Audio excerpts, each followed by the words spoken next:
Chapter 4। आइए समझते हैं कि इस बॉडी को, इस माइंड को, क्योंकि जब तक कोई प्लेन को पूरी तरह से ठीक नहीं करेगा तब तक उस प्लेन को उड़ा भी नहीं सकते। फिर देखते हैं कि एनर्जी कहाँ से आएगी, यानी उड़ाने के लिए फ्यूल कहाँ से आएगा। फिर बताऊंगा उड़ाना कहाँ है। अगर आपको दिल्ली से मुंबई जाना है तो पहले कैसे इस प्लेन को ऊपर ले जाना है, कैसे हवा में रखना है, कैसे छोटे छोटे गोल्स को अचीव करने हैं, फिर कैसे उसे लैंड करना है। फिर बताऊंगा कैसे टाइम की भी प्लानिंग करनी है, कैसे राइट टाइम पर ही प्लेन को नीचे लैंड करवाना है, कैसे शेड्यूल को फॉलो करना है, जिसके बीच में आलस नहीं आएगा, जिसके बीच में टालने की आदत नहीं आएगी, जिसके बीच में डर नहीं आएगा, जिसके बीच में शुरुआत कहाँ से करे यह कंफ्यूजन नहीं आएगा, जिसके बीच में परफेक्शन के पीछे रोना भी नहीं आएगा, जिसके बीच में कॉन्फिडेंस की कमी नहीं आएगी, जिसके बीच में मोटिवेशन की कमी नहीं आएगी। तो इस बुक से सीखेंगे कि पूरी तरह से मेंटली और फिजिकली फिट रहते हुए लाइफ के गोल्स को एक के बाद एक अचीव करते हुए कैसे जिए। मेंटालिटी, मैं आपको जो चीज बताने वाला हूँ वो आपके लिए लाइफ चेंजिंग है। चलिए अब तक जितनी भी मिस्टेक्स की है, जितना भी टाइम वेस्ट किया है, अब ठीक से सारी चीजों को करते हैं। मैं साथ हूँ और मैं भी इस चैलेंज में पार्टिसिपेट कर रहा हूँ क्योंकि मेरे अपने भी बहुत से गोल्स हैं जो मुझे अचीव करने हैं। तो आइए दोस्तों, हम सब साथ में मिलकर अपने गोल्स को अचीव करते हैं प्लानिंग के साथ। लेकिन यह चीज कर कौन सकता है? इसके लिए आपको क्या चाहिए? क्या आपके लाइफ की कोई बहुत बड़ी प्रॉब्लम है जो आपको रोक रही है? क्या आप हाउसवाइफ है इसलिए आपको टाइम नहीं है? क्या आपको अपने सपनों पर काम करने से घर वाले या समाज रोक रहा है? तो मेरे पास इसका जवाब नहीं है। मेरे पास बस एक सिचुएशन है जो मैं आपके सामने रखने वाला हूँ। आप खुद डिसाइड करो। अगर आपके साथ ऐसा हो तब भी क्या आप ये बहाने लेकर आते? तो वह सिचुएशन है कि क्या हो अगर आपके पास केवल 6 महीने ही हो जीने के लिए। आपकी लाइफ 6 महीने बाद खत्म होने वाली है। क्या आप 10 साल में जो बनने वाले हो वो केवल 6 महीने में बन सकते हो? जब आपको पता चल जाए कि आप 6 महीने में मरने वाले हो तो क्या आप अपने कोई भी सपने अधूरे छोड़ेंगे? आप अपने टैलेंट को वेस्ट जाने देंगे? क्या आप यह सोचेंगे कि मैं तो हाउसवाइफ हूँ, मुझे घर के भी काम करने होते हैं? क्या आप अपनी छोटी उम्र की वजह से रुके रहेंगे? क्या आप खुद को जाने बिना ही मर जाओगे? क्या आप डेथ बेड पर यह सोचते सोचते मर जाओगे कि मैं कुछ नहीं कर सकता, बस लेकिन करता रहा और अब काश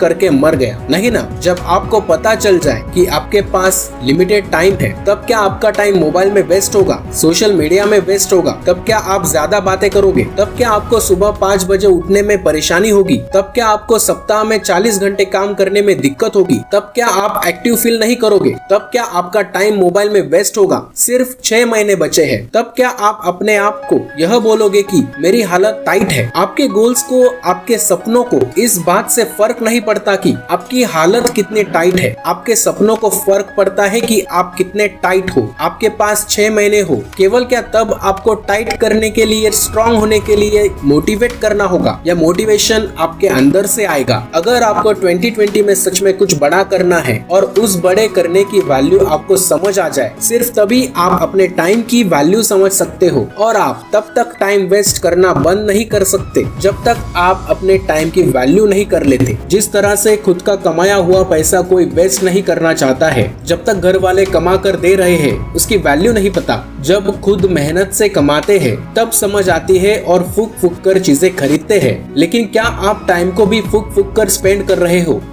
चलिए शुरू करते हैं एक एक करके 1 2 3 को। मैंने सबसे पहले कैलकुलेट करके बताया था कि आपके पास कितना एक्स्ट्रा टाइम बचता है, जो कि 3120 आवर्स था, और बताया था कि इसमें केवल ऑडियो बुक सुनो तो आप एक साल में 520 ऑडियो बुक कंप्लीट कर सकते हो। और मैंने बताया था कि बुक रीडिंग क्यों जरूरी है, क्योंकि इससे आपका टाइम बचता है और दूसरों से सॉल्यूशंस मांगने से खुद की गलती करके जल्दी संभल जाते हो। फिर मैंने बताया था कि आपके बचे हुए 3120 आवर्स कहाँ जा रहे हैं, जिसमें ऑलमोस्ट लोग अनकॉन्शियस होते हैं, पता ही नहीं होता है कि कहाँ जा रहे हैं। तो मैंने बताया था कि अगर आपकी लाइफ में केवल 6 महीने ही बचे हो तब आप टाइम की जिस तरह से वैल्यू करोगे वह बहुत अलग ही होगा। लेकिन क्या बुक पढ़ना ही सब कुछ है? सब कुछ तो नहीं, लेकिन बहुत कुछ है। आज अगर आप ये बुक पढ़ रहे हो, आपको कितनी ऐसी बातें पढ़ने को मिल रही है जो आपको पहले पता भी नहीं थी, राइट? लेकिन क्या सीखना ही सब कुछ है? यहाँ मैं समझाता हूँ कि क्यों हम जो भी सीखते हैं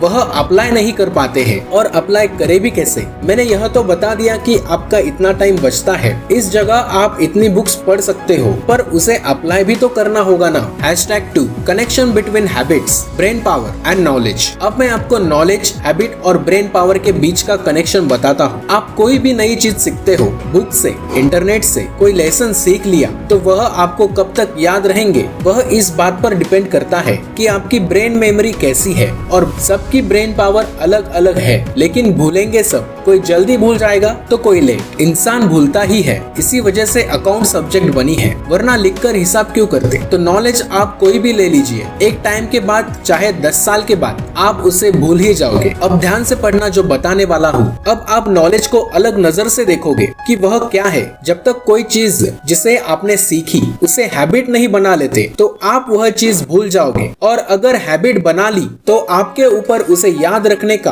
प्रेशर भी नहीं रहेगा। इन शॉर्ट, हर ज्ञान को जब भी लो उसे भूल जाओ, उसे पहले अपना लो, उसे आदत में डाल दो, या अगर लगे कि वह आपके काम का नहीं है तो भूल जाने में भी कोई दिक्कत नहीं है। यही है मेन पॉइंट। जब किसी भी सीखी हुई बात को हैबिट में कन्वर्ट करते हो तब आपको यह फायदे होते हैं। एक तो उसे बार बार याद नहीं करना पड़ता, क्योंकि अब वो आपकी हैबिट बन चुकी है, उसे करना आप भूलोगे नहीं। जैसे कि अगर आपकी बुक पढ़ने की आदत बन गई है, यूट्यूब पर इंफॉर्मेटिव वीडियोस देखने की हैबिट्स, अपनी लाइफ को लिखकर एनालाइज करने की हैबिट, खाली समय में अपने पास से लेसन सीखने की हैबिट, यह सब अगर ऐड कर दी तब यह आपको करना नहीं पड़ेगा, यह आप अपने आप करने बैठ जाओगे। आप ऑटो पायलट में वह चीजें करोगे। दूसरा, जब कोई काम आपकी हैबिट बन जाती है, जैसे यहाँ मैं एग्जांपल लेता हूँ सुबह जल्दी उठने का, तो अगर आपकी यह हैबिट बन गई तो आपको रोज रोज एनर्जी और मोटिवेशन की जरूरत नहीं पड़ेगी। आपको बार बार किसी इंसान की जरूरत नहीं पड़ेगी जो आपको चार्ज अप करे। आप वो बिना इन सब चीजों के भी करोगे। तीसरा, जब वह चीज आपकी हैबिट बन जाती है तो उसे करने में आपका दिमाग नहीं थकता, क्योंकि कोई भी काम होता है, जैसे कंप्यूटर पर काम करने की आपकी हैबिट है या बाइक चलाने की आपकी हैबिट है, तब वह बाइक चलाने में आपको ज्यादा दिमाग खर्च करने की जरूरत नहीं पड़ेगी। अब वह सबकॉन्शियस माइंड में स्टोर हो चुका है, उसे अब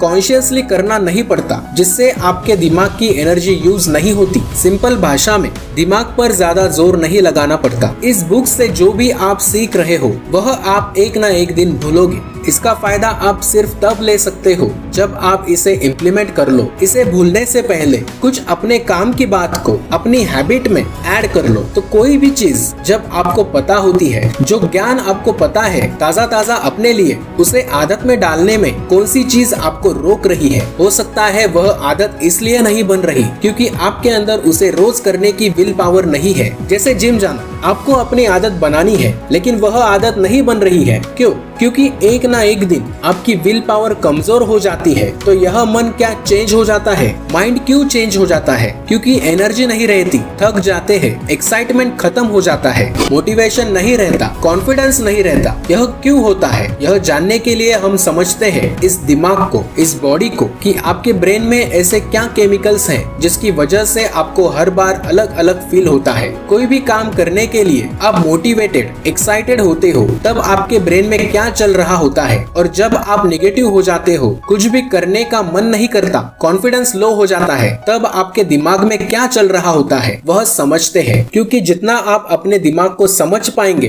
उतना ही आप उसे कंट्रोल कर पाएंगे, उतने ज्यादा आपके चांसेस होंगे कि आप इस साल अपने गोल्स को अचीव कर सकते हो।